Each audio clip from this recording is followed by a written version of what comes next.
Most Saturdays at this time, we spend an exciting half hour of adventure and action with America's public hero #1, Hopalong Cassidy. Well, even two-fisted cowboys take summer vacations when they can, and Hoppy is no exception. Hopalong and Topper will be back with us riding the CBS air trails again 9 weeks from tonight, September 22nd. Get this and get it straight. Crime is a sucker's road, and those who travel it wind up in the gutter, the prison of the grave. There's no other end. But they never learn. From the pen of Raymond Chandler, outstanding author of crime fiction, comes his most famous character in The Adventures of Philip Marlowe.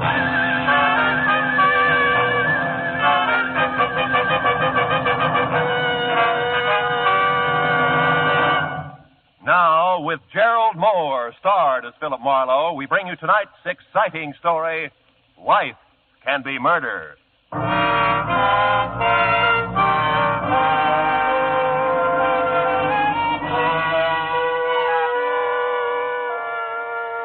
sign in the half-light above the entrance reads, Bell's Trifle Inn.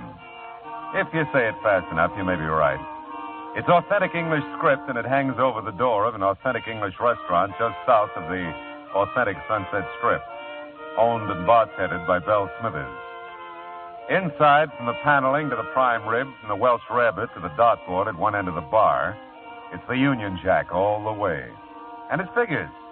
Belle's authentic, too. 100% pure. Nebraska. I always sit at the bar. Marlowe, you old dog, you've been neglecting me. Yeah, well, I've tried to stay away from you, honey, but I can't. You're bigger than both of us. Oh, you and your palaver. Yeah, me and what you said. You want a drink, honey? Yeah, but make it with your own light hand for a change, will you? I'm tired of walking out of here on my knees. Just an ounce? The water will float it. Okay, honey, it's your poison. And my stomach lining. Hey, looks like most of the regulars are here, huh? Don't you ever get tired of looking at the same old faces? I can stand it as long as they can. No, Marlowe, I kind of like it. Clubby this way. You get a few people who just come in to see what a lady barkeep's like, but most of them are just regular folks, you know, real people who like the food. And drink, huh, Belle? Oh, yeah, sure. Sometimes I forget. I get all carried away working my jaw. Cheers, baby. Yeah, thanks, honey. Oh. You know, sometimes you forget a lot of things, I think, like teaching school in, where was it, Nebraska? Ogallala. That name don't stick with you worth a darn, does it? Ogallala. Yeah. Does that mean anything? Oh, it does to the folks back there. County seat of Keys County. It's right there on the South Platte River. That's just south of the North Platte River. Yeah, well, that's a nice arrangement. No, Marlowe, that's one thing I'll never forget, teaching school back there in Ogallala. I declare if I hadn't done that, I wouldn't be doing this now. You see, these rich cattle folks, they come through from Cheyenne, and what have they got but a 13-year-old shaver? And where are they going with the shaver but England, and what do they need but a tutor? And who do they draw but me? Right out of 10th grade social studies at Ogallala High School. No, I got a feeling you've heard this song before. Yeah, just a few thousand times, Belle, but don't worry, I like it. Matter of fact... Excuse me, Mrs. Smithers. Oh, call me Belle, honey. What can I do for you? Oh, well, the young lady said you kept the dart at the bar. Oh, for the dart board. Uh-huh. Yeah, sure, I do. Well, it is all right, throwing darts, isn't it? I'm waiting for someone, and I Oh, thought it's perfectly all right, honey. Just make yourself at home. There you are. Thank you. Oh, I hope I didn't bother you. Oh, I'm so glad you did. In fact, if you want to build a house, I'd like that, too. Well, thank you. For the dart. Hey, Belle, that red hair, the green eyes. No, You get that? Marlowe, you and your... Don't say it. Just pour me another palaver in water. If you don't beat all, I declare... Look out, Marlowe. Oh. Bullseye. Oh. She made it, Marlowe. Why, your head was right in front of the target, and she still made it. Yeah, well, I'm very happy for her. Oh, I hope I didn't frighten you. I had no idea your head was in the way. Neither did my head. As long as it's you. Oh, look, I'm really sorry. Sorry? Why, we haven't had a bullseye all week. That rates a drink and dinner on the house. Belle. For two, of course. Belle girl. Right now. Tonight. Come again. Where's Marlowe? Here, naturally. That's my girl. The red hair and green eyes smiled. A nice smile. Went along with the gag. We toasted her throwing arm, my head, and Belle's solid sense of judgment in putting the dartboard at head level at one end of the bar. By the time we moved to a table for two, I knew her name was Marnie Carr. Before dinner was over, I had a pretty good idea that everything about her was all right with me. Hey, Marnie. You got that look again. Oh, really? Which one? The dark one. Happens every time you look toward the door. Oh, yes, I expect it does. You see, I'm not exactly a free agent. Oh? Someone brought me here. Said he'd be back. Ah. Think he'll object to our little party, is that it? No, not really. I guess I hope he doesn't come back. I hope so, too. Tell me, can I play 20 questions? I'd rather you didn't. Okay. You know, I really feel pretty silly. It's so easy being with you. Oh. Like I've known you a long time, and I practically picked you up. You know, I've never done a thing like that in my life. Yeah, well, Belle picked us both up. I wouldn't worry about it. I don't think you even heard me. It's very important to me that you know I've never picked anyone up. Sure. I believe you. You know what I mean, then? Mm-hmm. It's like I'm doing something wrong, and I should feel guilty about it. But I don't. Oh, dear. I'm not making any sense at all, am I? Look, why don't you just forget about it, huh? You said you felt easy with me. That's enough, isn't it? Yes, that's enough. Well, I guess I really think I should go now. Oh, Belle will never forgive you for not finishing the trifle. There's house specialty, you know. Well, maybe I'll come back sometime. I'll eat a double order. Ah. Will you let me take you home? Oh, I don't know. It'll be all right, Marnie. Very all right. Well... Can I take you home? Yes. Yes, you can. Good girl. We'll stop by the bar and slip Belle the grip, and then we'll be on our way, huh? Yes, I do want to thank you. Who do they draw but me? Right out of 10th grade social studies at Ogallala High School. Yeah, you told me, Belle. Great story. You ought to change it a little, Belle, just for listener interest. Hiya, Matthews. Oh, hello, Phil. What brings you up? Miss Carr, Lieutenant Matthews. How do you do? Carr. Great dinner, Belle. Dinner bell. Oh, I lost my head. Honestly, Marlo, I declare you say the darndest thing. Yeah, I'm a regular yell, yeah. It was a very nice dinner, Belle. Thank you. My pleasure, honey. You come again. She will. Night off, Matthews? Yeah, so far. Hey, you two have a drink with Well, me? I think the young lady's anxious to go home. Oh, I'm afraid I'm taking Phil out of his way, Lieutenant, but Bedford Drive isn't too far. Maybe he could Now, come wait a back. minute. I'll make my own arrangements. I know some lovely folks on Bedford. The Dickinson, 600 block. Do you know them? No, I don't. I'm north of there, 2470. Oh. Yeah, well, we'll see you, huh? Night, Belle, Matthews. Good night. It's nice to meet you both. Yeah, good night.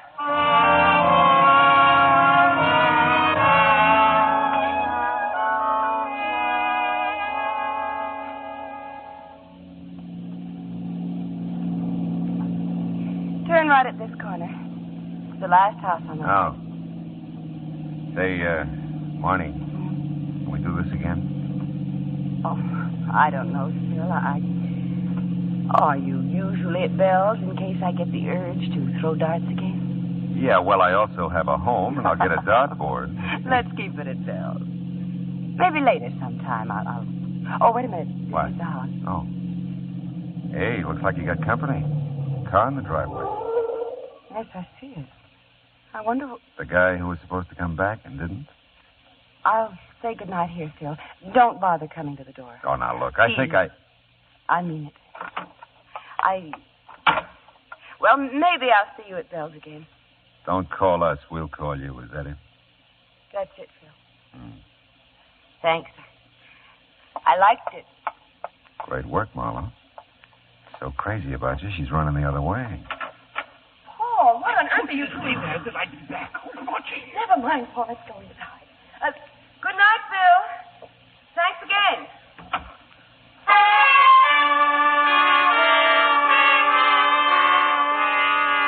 It wasn't ideal the way the evening ended. Not the way I'd planned it, but then how could you plan an evening like that? Girl meets darts, girl throws darts, girl meets boy. Didn't make much sense, but it didn't have to. It was a nice evening. Short, but nice. Monty Carr was a nice girl. And I decided to leave it at that. Nice girl.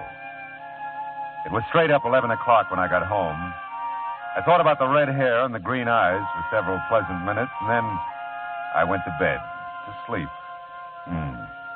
Perchance to dream. Oh, well.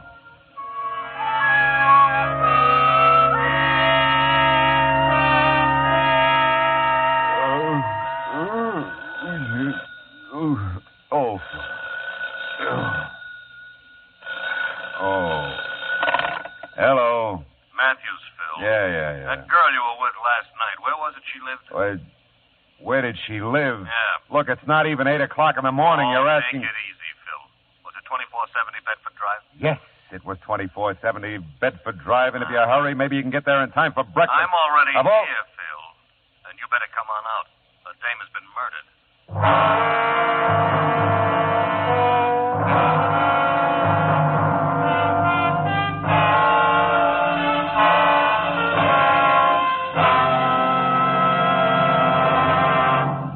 In just a moment, we will return to the second act of Philip Marlowe. But first, so you think this old world of ours is fresh out of miracles?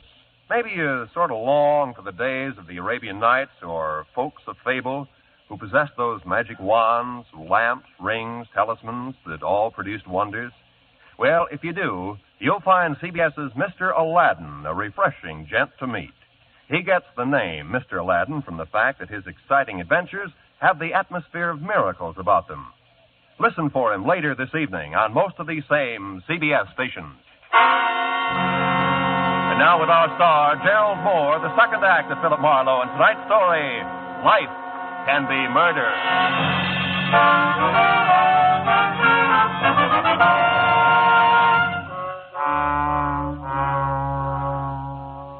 All the way to Beverly Hills, I tried hard to see the face of the guy in the doorway the night before. Paul, Monty had called him. But it was no use. You can't remember a face you never saw. And the car in the driveway when I took her home, a Chevy Coupe, gray, two-door, 49 or 50. There are millions of them. It had been blue and bright with stars the night before. The morning was hazy, overcast. And so was I. Matthews met me at the door. Come on in, Phil. Sure. Tell me, how long you known her? Last night. You sure? I'm sure. Any idea what happened? Oh, yeah. Someone was looting the place. The back door was jimmied and some stuff missing. This dame must have interrupted it and got herself killed. Where is she? What, the corpse? Yes, the corpse. In here.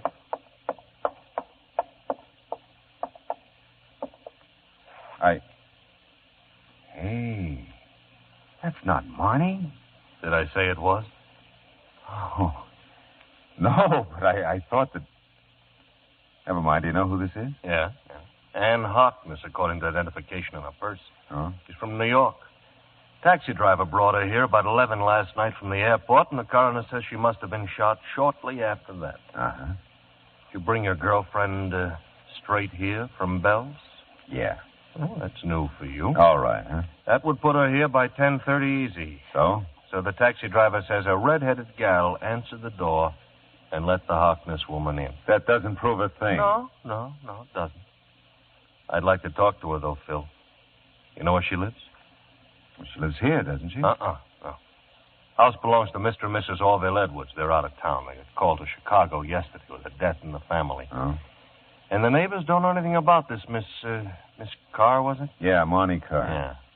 Well, I got a call into Chicago for the Edwardses. They ought to clear it up. Mm-hmm. Got something here, Lieutenant. Oh, hello, Mr. Marlowe. Hiya, Mooney. Yeah, what do you got, Sergeant? Well, this address book. Phone numbers from the phone desk in the hall. Nobody named Carr listed, though. Okay. This note might be something from the big bedroom upstairs, front of the house. Oh, let's see. It's signed Marnie, Phil. It is? Yeah. Let me have a look. Yeah. Dear Mrs. Edwards, thanks for the lovely remembrance. You're very thoughtful. I'll tell Miss Harkness to make herself at home. Yeah, whatever that means. I'll keep looking around, Lieutenant. Do that, Mooney, huh? Well, as soon as the Chicago call comes through, we'll get our hooks into something. Look, Matthews, you mind if I look around? No, help yourself. You got any ideas? Yeah. I don't think Monty had anything to do with it, and I don't know where she lives. Okay. Okay, Phil. Only leave the note with me, huh? I looked around and tried to figure things that didn't figure. Marnie didn't live here, but she knew the Edwards. That is, she knew Mrs. Edwards, and she addressed her as Mrs. Edwards and signed herself Marnie. Maid, maybe, huh? Paul could have been anybody. And I wanted to find Marnie before I took up the matter of Paul with Matthews. Upstairs, by the phone in the master bedroom, I found something Sergeant Mooney had overlooked. Another address book, smaller, with phone numbers. I flipped through it. There was nothing under C for car, but under M for Money, there was a Crestview number, but no address. I decided to take the book with me. Oh, you still here, Phil? Yeah, just leaving. Oh, look, hey. What? About that car girl. Yeah? She may be the sweetest kid in town, and she may be a killer. You never know. Thanks for the tip. And, I didn't call you to get in my way, Phil. If I find her, I'll tell you. Fair enough? Yeah, fair enough. Just don't get lost finding her.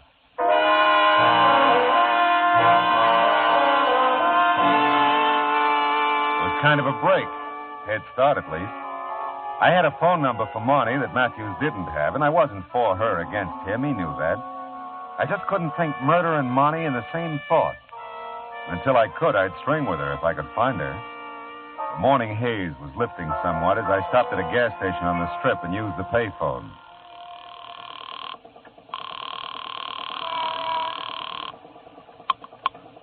Mr. Felix's, good morning. What'd you say this was? This is Mr. Felix's beauty salon. Oh, is Marnie there, please? I'm sorry. Miss Marnie's not in today. Can someone else help you? Oh, no, Look, would you be kind enough to give me a home phone? I'm sorry, sir. We're not allowed to give out phone numbers. Oh, but I'm an old... It doesn't matter who you are. I can't give you her number. Okay, thanks.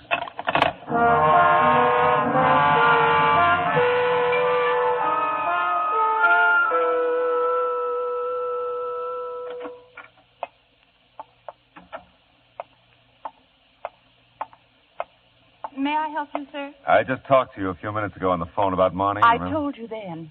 I tell you now, we are not permitted to give out numbers. How did you find us? Well, Mr. Felix is in the book and Marnie's not. Look, really, this is important. I'm doing this for her. I've given Mr. Felix my word, and I've never broken it. Yeah, well, I don't doubt it. Oh, Marnie's friend here. You know the special one? She keeps talking about her all the time. Isn't it strange? I can't remember her name. Peg? Yes, Peg. Sure, that's the one. Can I talk to her? Well, Oh, all right. Oh. 36. Desk, please. 36, please. Thank you. I hope this never gets back to Mr. Felix. I can't imagine what he'd think. Oh, I can't either, but don't worry. My lips are sealed. You blasphemy, Liz? Oh, yes, 36. Peg, this gentleman. Over here, Peggy. It's about Marnie. Yeah? What about mine? Well, I don't have a home phone or her address. She wouldn't give it to you, huh? Well, no. She wouldn't. You look all right to me. What's wrong with you? Nothing. I'm a nice, clean-cut fella. Yeah. Looks like. Yeah? What do you want with Marnie? Well, I just want to see her. Good enough reason? Best in the world. She don't feel too well today. She called me first thing this morning. Your fault? No, I don't think so, no. Tell me, what did she say when she called?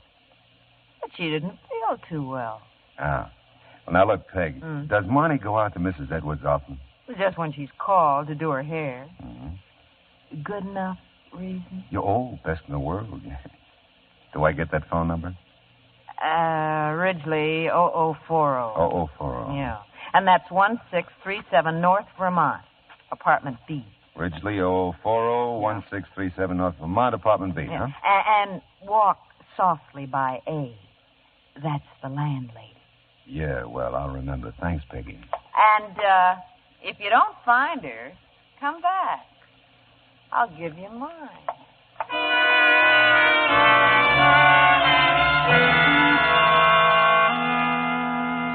Peg was something of a prophet, among other things. Well, there was no answer to my knock at 1637 North Vermont, Apartment B, and no answer to the phone call I placed in the lobby. So I quit walking softly by Apartment A, knocked there, and the doorway was suddenly filled with a solid block of granite. Yes, I'm a landlady, but if she don't answer the door, it makes sense to me. She ain't in. Well, have you seen her this morning? Ain't seen her since she went to work yesterday morning. Ain't seen him either. Her husband? Husband? Young man, even if I knew, I wouldn't tell you.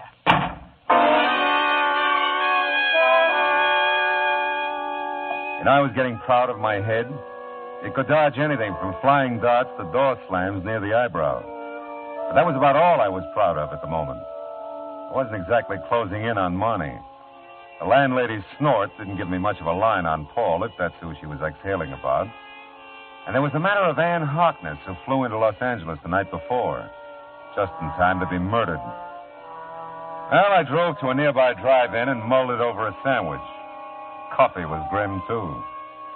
I was starting in on the routine that begins with, if I were Marnie, where would I go? When I got a flash of an idea. 10 minutes later, I was banging on another door. Bell!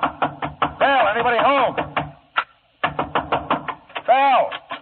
Oh, Marlowe, come in. Oh. I'll arrange for swinging doors first thing tomorrow. I'm sorry, Bell, but I got an idea. I told you lately we're not open for lunch. I said I'm sorry, didn't I? It's Oh, I'm sorry, too, Marlowe. Guess I'm kind of off my feet today. I All declare you ought to see what that butcher sent me in the name of prime rib. And Charlotte Bell. Hall said she'd floundered like a beached whale all night, bad tooth. She Bell, was will you here. run down? And when I got here, this was here for you. Oh, let's see. Someone shoved it under the door, I guess. At least that's where I found it. Mm-hmm. Well, land of Goshen, come in. We get enough people, we'll put on a floor show. You have been a busy boy, Phil. Hiya, Bill. Make yourself at home, Lieutenant. I got work to do. If you know that, you also know I'm getting nowhere. Yeah, maybe. Hey, listen. Huh? You've been tailing me, Matthews? Tailing you? Yeah, that's what I no, said. No. Just the boy's been going the same place as you have. Ah. A little bit later all the way around, and along about the second stop, the description began to fit you. It did. Well, now, look, tell me, how did your phone call to Chicago come out? Oh, we found out where your Monte car fits in. Oh? Yeah? That Harkness dame was a friend from New York who came to call on the Edwardses. Uh-huh. And they tried to intercept her when they got the call about the family death in Chicago. Mm-hmm. Only they couldn't reach her. Now, your Marnie told Mrs. Edwards she'd stick around the house and wait for the Harkness dame. Is that all? Well, they described some of the stuff that might be missing. We checked, and it is. It is, huh? Yeah. Tell me, how do you figure Marnie by now? How can I figure her, Phil? She's missing. Yeah. Yeah. She is missing, isn't she, Phil? I said if I found her, I'd tell you. You remember? Oh, yes. I remember, Phil. I just want to make sure you do.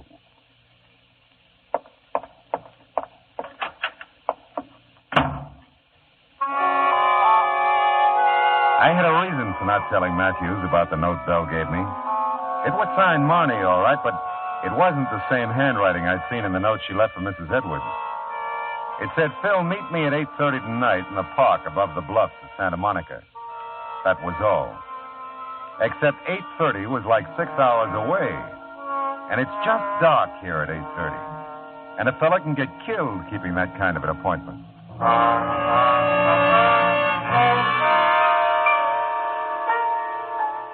Did you ever wait 6 hours for something to happen? Oh, it's no fun. Neither is the thought that maybe something final has happened to a pretty nice person. I was almost sure now that Paul was my boy, but almost wasn't close enough. And I had to find Marnie, if she could be found.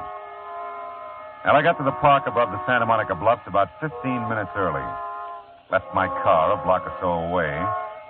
And all the way to the park, I watched for a gray Chevy Coupe, 49 or 50. When you look for them, they're hard to see. And then I saw it.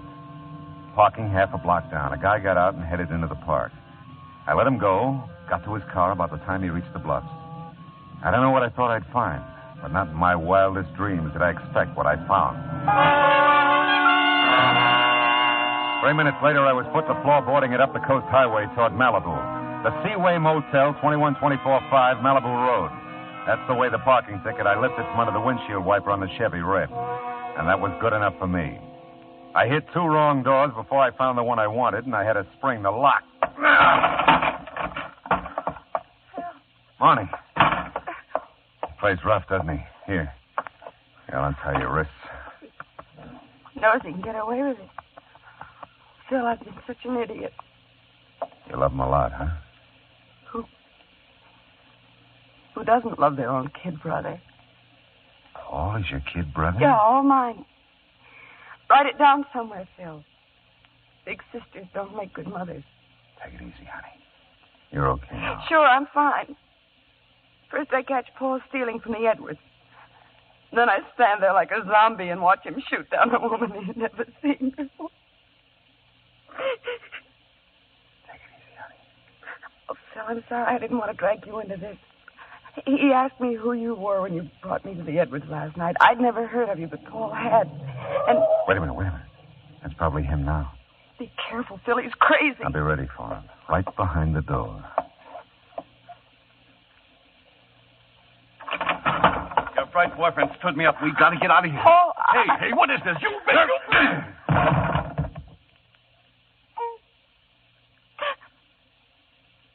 Oh, Phil. He's just a kid. Yeah. Just a kid.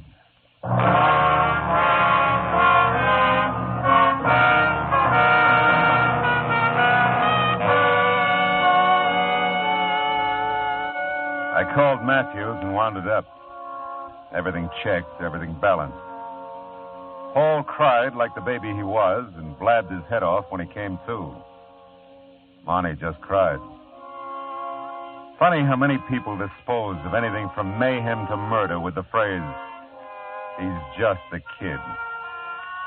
I bet someone said that about Capone, Dillinger, and Pretty Boy Floyd. Now take Marnie. She's... what a kid.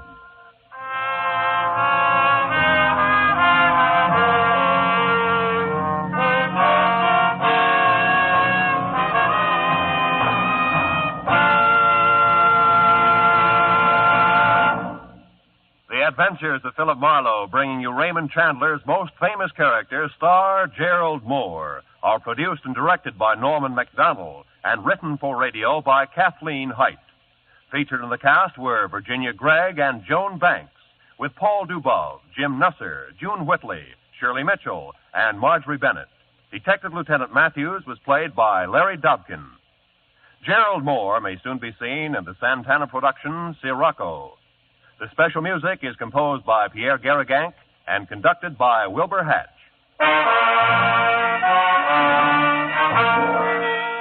Be sure to listen again next week at the same time when Philip Marlowe says...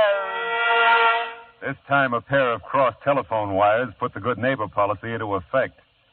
To the murderous accompaniment of an off-key xylophone, one good neighbor almost kills another good neighbor. Fella named Marlowe.